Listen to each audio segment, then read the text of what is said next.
Testing, testing. Can you hear me okay? Yes. Yeah, much better. All right, ladies and gentlemen, Toastmasters, our first speaking contestant today is Corey Victo. Parenting advice. Parenting advice, Corey Victo.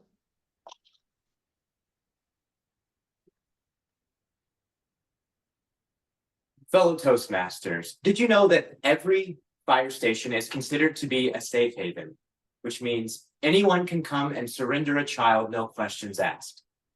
Well, I recently found out that that's actually not true because they wouldn't take my 13-year-old. It's okay to laugh at that because teenagers kind of suck. So I like to take my 13-year-old to the gym with me, not as a punishment, just to show him what I'm capable of. I'll have him put the weight on the bar for me. He'll ask, "Dad, how much are you bench pressing today?" And I'll tell him, 2 grams. That's not a metric system joke. His name is Graham. The other week, a buddy gave me some parenting advice, and he said, "You should be the parent that you needed when you were a kid." I'll say that again. You should be the parent that you needed when you were a kid. Wow. This really got me thinking about how much I hate parenting advice. It's a lot like learning how to sail a sailboat by watching YouTube videos. It's great under ideal conditions, but as soon as there's a little adversity, it is no longer helpful. Okay, I'm guessing that last example didn't land with everyone. So it's time for a story about how I learned how to sail a sailboat by watching YouTube videos. A couple of years ago, on a whim, I bought a cheap 17-foot sailboat off of Facebook Marketplace. My wife was thrilled. I did what any good millennial would do, and I went straight to YouTube. I watched video after video after video until I finally felt confident enough to take it out onto the water on a nice, calm day. That first trip went swimmingly. After a couple more trips just like this, I was feeling confident, a little too confident. One windy Saturday morning, as my wife was getting ready to head out to girls' brunch, I decided it was time to take the kids out sailing. I packed up the boat, my 12-year-old, 11-year-old, and 2-year-old. Now, I know what you're thinking.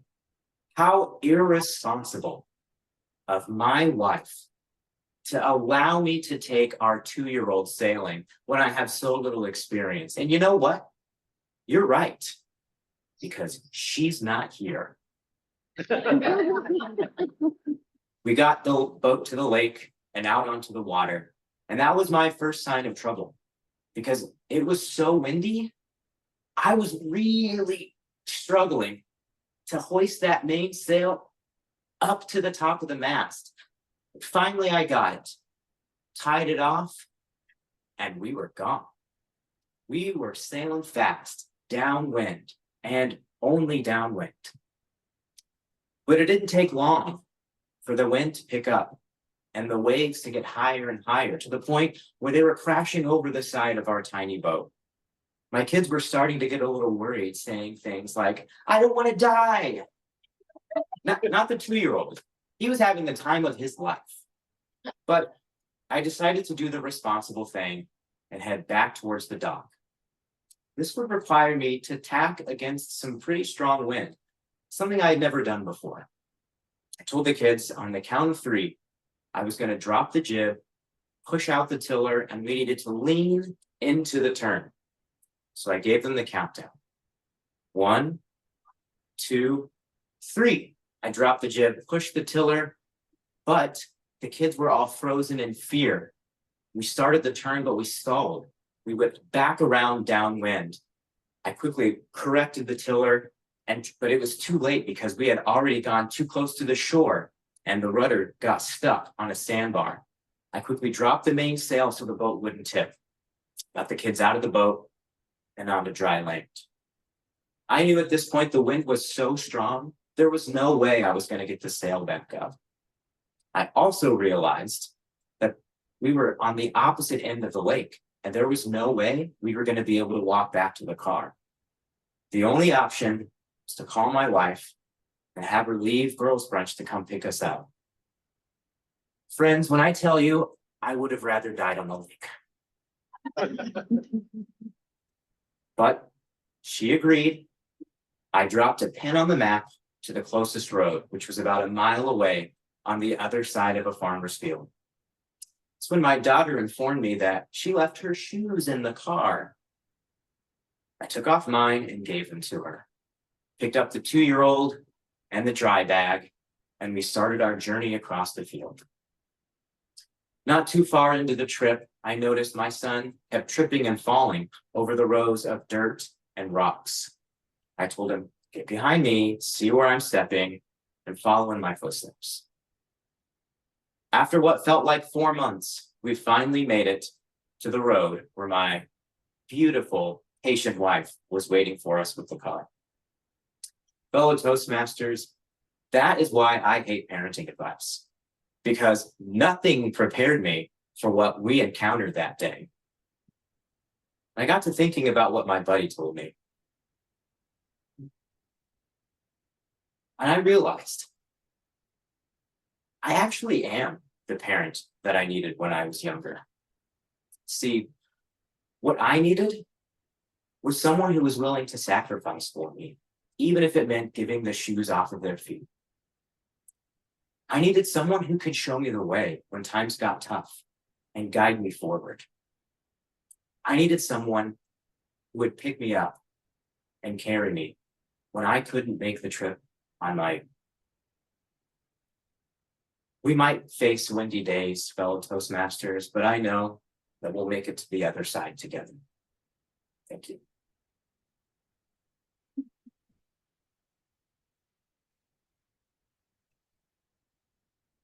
Thank you, Board. Timer's need 1 minute.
Kenny Ray Morgan, OPO.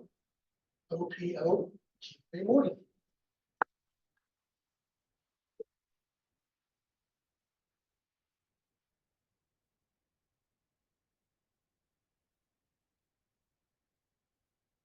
Imagine you're told, forget about it. You're probably unqualified. Why bother? How would you feel, contest chair, friends? One of the greatest impediments to your better future is an enemy unseen. It can convince your self-esteem to grow wings and fly away like a soaring eagle into a howling wind. What's this invisible adversary? Oh, other people's opinions. Now, I'm not advocating passing on sound advice. However, when you base your decisions on what other people think about you, eventually you will relinquish your control, your time, and your peace of mind. Let me illustrate this. A grandfather and his grandson headed to town to sell their donkey. Initially, the grandson started out riding the donkey. As they passed a group of men, one shouted, "Look at that lazy youngster riding while that old man walks. Shame on you, kid." Embarrassed, the grandson traded places with his grandfather. Moments later, a lady passed. How dare you comfortably ride the donkey while that little child walks? Shamefully, the grandfather scooped up his grandson, and they both rode on the donkey. Shortly thereafter, a farmer approached. Disgusting, the both of you overloading that poor donkey. By the time they got to town, the grandfather and grandson were both carrying the donkey. Sadly, they were victimized by OPO, other people's opinions. Are you carrying the donkey? In other words, are you trying to please all, in effect pleasing none? I carried the donkey for years while working in a lackluster accounting career. I felt like a weary hamster running on a rotating treadmill, working just enough to keep them from firing me. But guess what? They were paying me just enough to keep me from quitting. When I contemplated leaving, my well-meaning naysayers chimed in. Aunt Sally, do you know how many people are unemployed and wish they had your job? Brother Tony, yes, you may hate the work, but at least you're collecting a paycheck. My granny, boy, you're just lazy and don't want to work. Wow, if this is all family love, please spare me the hugs and kisses, okay? Nonetheless, because I was a people pleaser and addicted to their approval, I endured 7 more years of working anguish. Lecrae Moore expressed it best. If you live for people's acceptance, you'll die from their rejection. Thankfully, in October 2005, I forgot about corporate America and started my own retail business. Unfortunately, sales were few and far between. I got behind on my bills and my dreams. Why, I was so broke, it seemed like every time I drive past a bank, the alarms would go off. Somehow, I had to generate sales. So I offered free Dress for Success seminars. And that's when I met Tom Huffman, a wealthy businessman who generously shared 3 strategies that would alter my life indefinitely and perhaps benefit yours. First, never, ever sacrifice who you are for fear of OPO, other people's opinions. Conversely, if you seek the opinion of others, make sure it's from only qualified people, chosen from the heart, not the head. Secondly, strive to become an excellent communicator, for as Les Brown reminds us, when you open your mouth to speak, you tell the world who you are. And lastly, invest in you. Kenny Ray, you should join Toastmasters. I did, and my speaking and communication skills enhanced exponentially. Within a couple of years, I began speaking competitively and professionally. My friends, when you receive quality advice from the Toms of this world, you too can accomplish your greatest goals and aspirations. That's why I challenge you to recognize that your destiny isn't predicated on OPO, other people's opinions, but on heartfelt self-belief and the wisdom of only qualified people. Subsequently, you will no longer carry the donkey, but proudly ride it to his proper destination, out to pasture.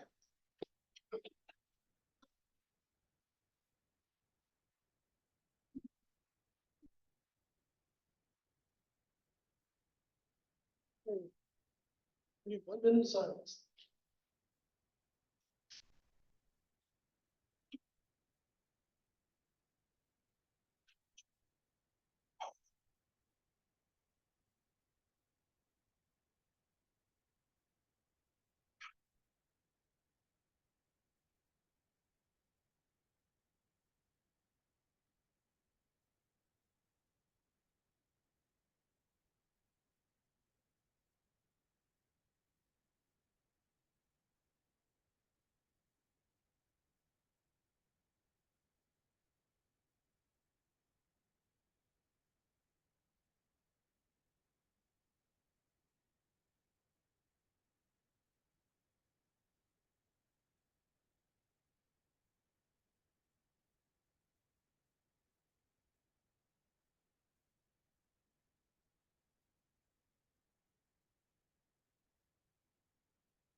Check, check.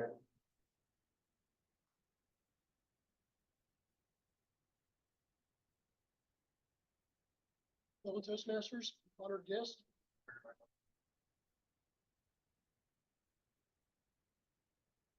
Fellow Toastmasters, honored guest. Jonathan Bunn, choose life. Choose life, Jonathan Bunn.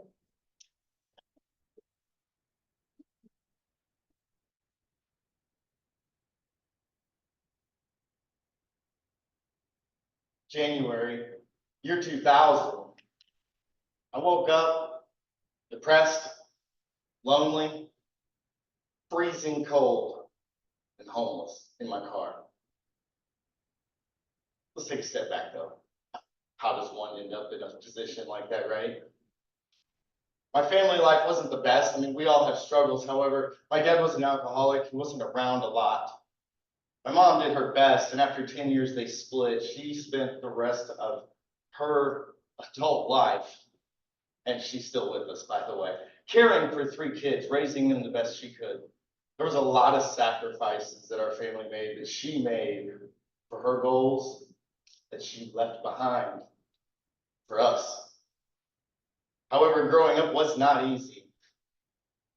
I made poor decisions based off of fanatical ideas, because as I grew into a teenager with the bright and brilliant mind and the depths of wisdom that one teenage mind can hold, I had pushed myself through poor decisions into a position where I was no longer welcome at home. By the time I was 17, I was living on the streets, bouncing from couch to couch, house to house, nowhere to really go.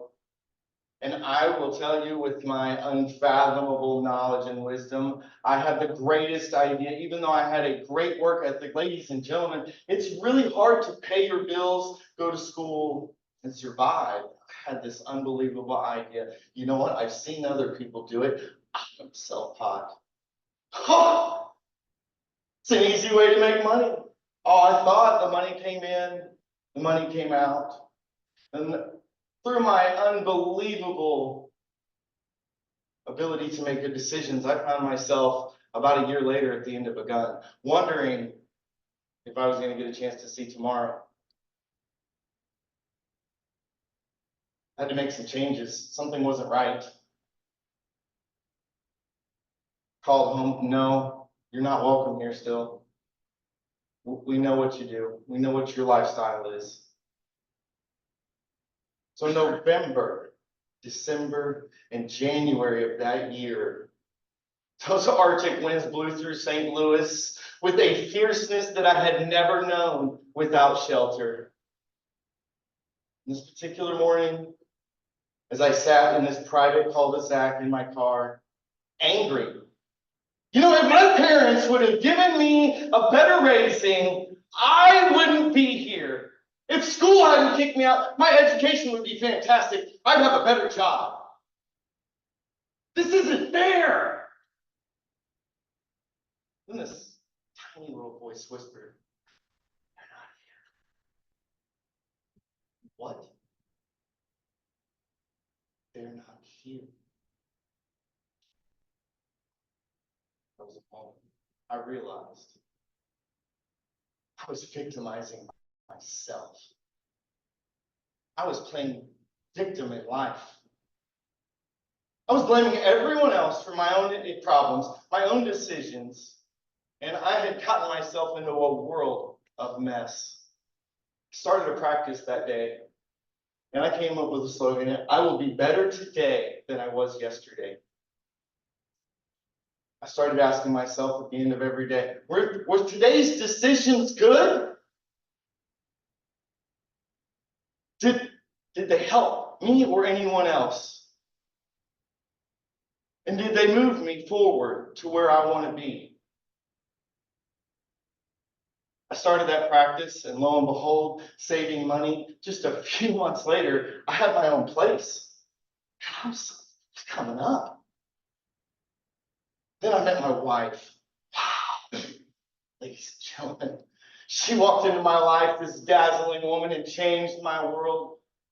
I then became more concerned with building a better life for me and her. I worked, I started my business. It was not easy. It was worth it. Ladies and gentlemen, the next greatest thing happened. The money's good. I've got a business rolling. I've got a beautiful wife. My God, we have a family now. Miss Kaylee Renee was born December 28th, 2007.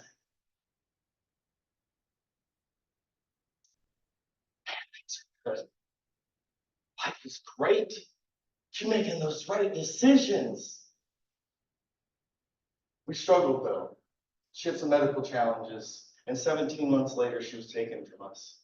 And there I was, sitting there with my wife and my child passing, asking myself, wow, I mean, I've made the right decisions. I'm like so happy about this. This is crap. Why am I the one that has to go through this? Everybody else is still making bad decisions. I'm on the right track. Why?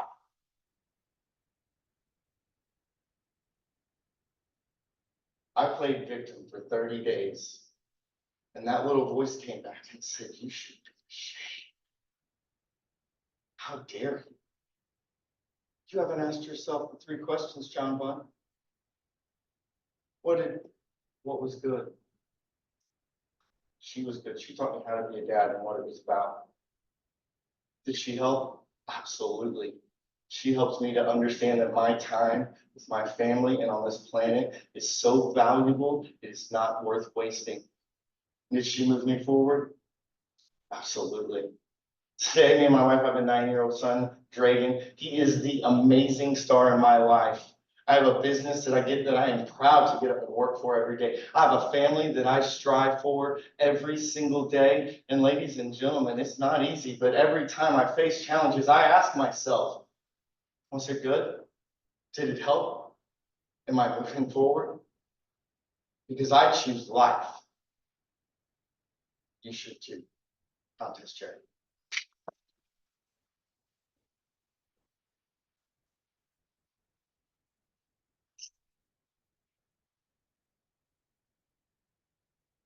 Have a 1-minute pause.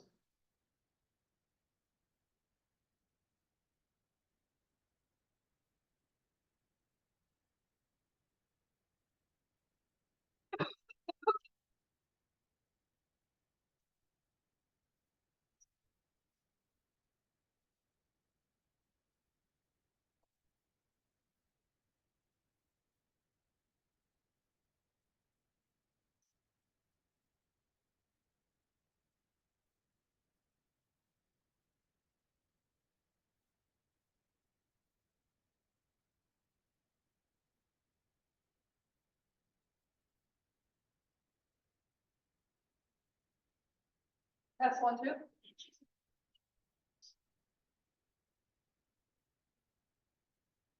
Warren Finland. Lauren Penland. That's still holding. Lauren Penland, you get what you get. You get what you get. Lauren Penland.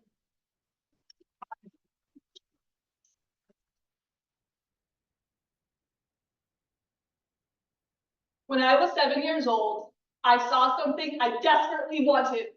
Light up shoes. Dad, can I get the light up shoes? No. Why? You can't always get what you want. You get what you get. Ugh, life's not fair. Contest master, fellow Toastmasters, and friends, I was immediately sent to the Life's Not Fair chair, also known as timeout. With a show of hands, who has been sent to the Life's Not Fair chair? I learned many lessons in that chair. Most importantly, if your brother hits you, you do not hit him back because your parents will always catch the second person. I also realized the importance of planning in that chair, planning revenge on my brothers, and planning what I wanted for myself in life. Now, there are 4 things I wanted for my life in this order: a good education, a great job, a fantastic husband, and 4 kids, so we could all wear matching light up shoes. I got the good education. I got that great job. I found that fantastic husband, and I got pregnant. I was so excited. But pregnancy was so difficult. I felt so bad the entire time. Towards the end of my pregnancy, I felt worse than normal. And I took my blood pressure, and it showed 216/110. I was immediately rushed to the hospital, but I wasn't due for 3 months. 2 days later, my firstborn child was born at 2 pounds, 10 ounces. A baby the size of my hand. And when they put my child into my arms, I didn't know how to feel. But my son Luke took his finger and wrapped it around my finger, and it gave me peace. Pregnancy did not go how I wanted, but I got what I got. Beautiful baby boy. And 4 days before Christmas, he was discharged. Just enough time for my fantastic husband to buy him his first pair of light up shoes. I told my doctor I want more children, and she said, wait due to all of your complications. Friends, when you are told to wait for what you want, what do? I took a seat in the Life's Not Fair chair, but I can't make babies if I'm sitting in that chair. So I didn't stand there for too long. I stood up. 2 years later, I was pregnant with my second child, and I was so excited. A sibling for Luke. At our first visit, they did the sonogram. They put the wand over my belly, and I look on the screen, and I see a baby wiggling, and I hear a thump, thump, thump, thump, thump, thump, thump, thump, thump. The wanted sound of a heartbeat. But during my second trimester, I felt immense abdominal pain, and I knew something was wrong. And I was rushed back to the hospital for another sonogram. They put the wand over my belly, and I look on the screen, and I see a baby, but I don't hear a thump, thump, thump, thump, thump, thump, thump, thump, thump. We lost our second child, and we named him Gabriel. I've conceived 2 more children since Gabriel, and I've lost both of those babies. 3 babies I desperately wanted, 3 babies I did not get. And I'm not sure if I can safely have more children. Friends, when you do what you're told, you follow the instructions, and you still don't get what you want, what do? I took a nice long seat in the Life's Not Fair chair, so long that my behind had an imprint in it. But I knew I couldn't sit there forever, so I found a very welcome distraction: shopping. In particular, Target. You know, the store where you walk in with a list of 5 items and leave with 50 items. Target knows what you want more than you do. I recently went with my son Luke in tow, and I made a very terrible decision. I turned down the toy aisle. Mom, can I get one of the Hot Wheels? No. Why? Luke, you can't always get what I want. I get what I get. I know. Mommy, I love you. You're my favorite girl. Luke, while I appreciate the flattery, the answer is no. You get what you get. And I took my finger and I wrapped it around Luke's finger and I dragged him down the candy aisle. I realized in that moment, I'm walking around my favorite store with the child I always wanted, wearing matching lights up sneakers. You may not have gone through the loss of a child, but there's something in your life that you wanted that you don't have today. And sometimes you just want to take a permanent seat in the Life's Not Fair chair. But I encourage you to stand up, look around. You got what you got, and that may include your very own pair of light-up shoes. Contest master.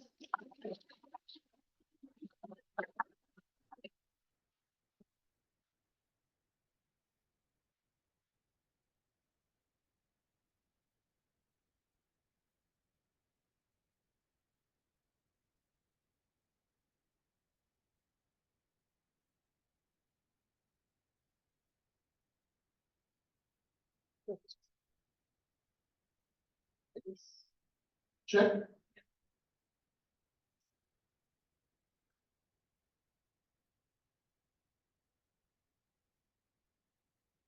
We're gonna have a 1-minute pause.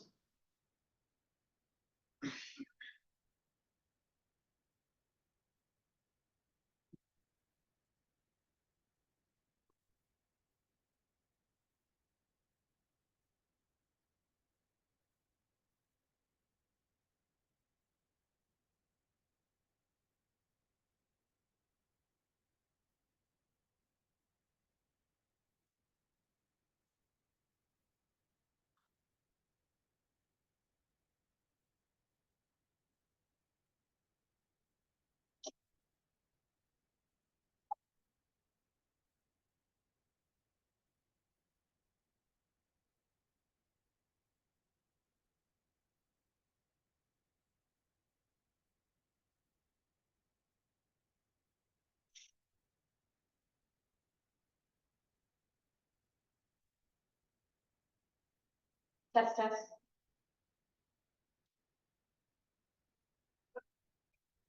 Very north.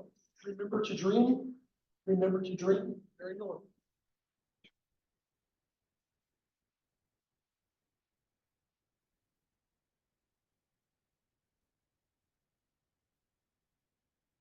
There I was, staring into a beautiful baby blue sky that only ended when it met that emerald green ocean. And the current was swaying about, and right there beside me is a dolphin. And his skin is the color of stainless steel, smooth and glistening in that beautiful sunshine.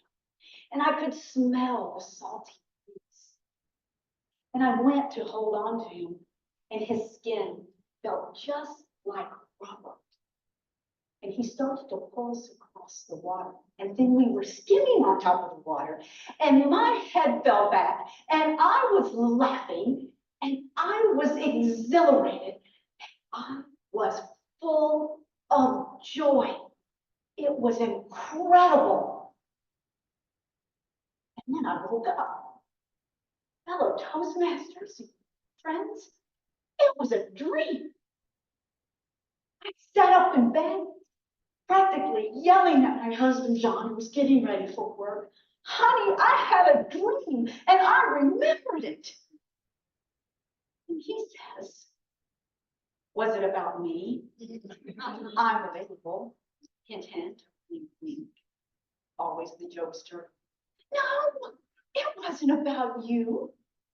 Then I went about trying to recapitulate this entire dream. I wanted him to see what I had seen, the color, feel the texture, smell that salty breeze. But most of all, I wanted him to experience the exhilaration and the joy that I had.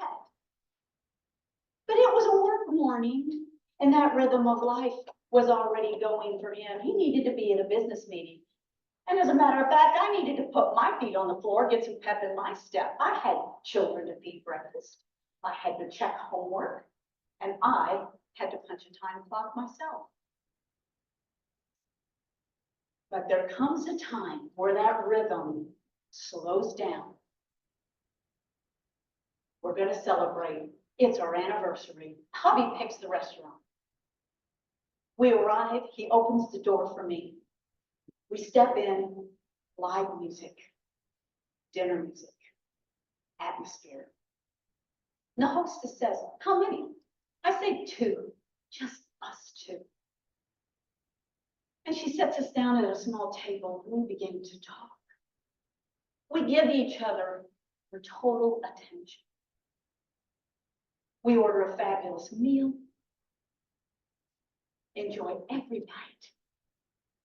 They come to clear the dishes, and not too much longer, dessert comes. Carrot cake, it's our favorite, and we're going to share it. As I'm enjoying the yumminess of this flavor, John slides a box up onto the table. I immediately lay my fork down. What could this be? And I open the lid, and I pull out this bracelet, and I hold it up, and it's interlocking dolphins. And he says to me, I wanted you to have that so that you would remember to dream. Nothing could have prepared me for the powerful gesture of love that was. That moment was perfect because he got me. He heard me. Perfect. But even those moments of perfect have to end because that rhythm of life was waiting the next day. But in that beautiful rhythm, there are holidays to celebrate. There are weddings to go to, babies being born, and yes, even funerals. But then comes an unexpected trip to the hospital. And then there's a diagnosis. And then there's options. And time. And you wish that you could slow it down and you could stop it. And seemingly just like that, John was gone. He was gone. And all the memories, 45 years, so many memories, fill every place in my mind, and space in my heart, in the loneliness of life that's gone still.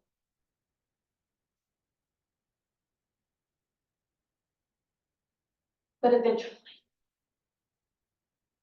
time passes, many months, and I'm getting ready for work one day. There's so many things to do and think about. And I reach for that dolphin bracelet. And as I go to clasp it onto my wrist, I'm taken back to a sparkling memory at a table for 2 so many years ago. And it occurs to me that this bracelet is part of my past, part of my present, and it's going to take me into my future. And then I hear it. I hear it. That rhythm starts again, ever so slowly, but it starts. And then I hear my heart whisper to me in love, They go with you, and I hear my heart whisper with hope, your best is yet to be. And I hear my heart whisper with memory. Remember, the best is yet to be. Remember to dream. Contest master.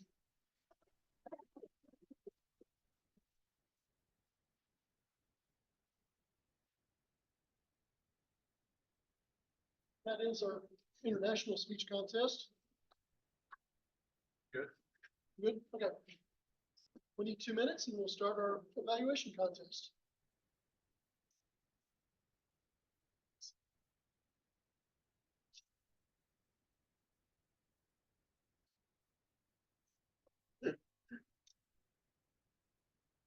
All right, one more time. That is our evaluation contest, or our international contest, and we'll have a 2-minute break and we will begin our evaluation contest.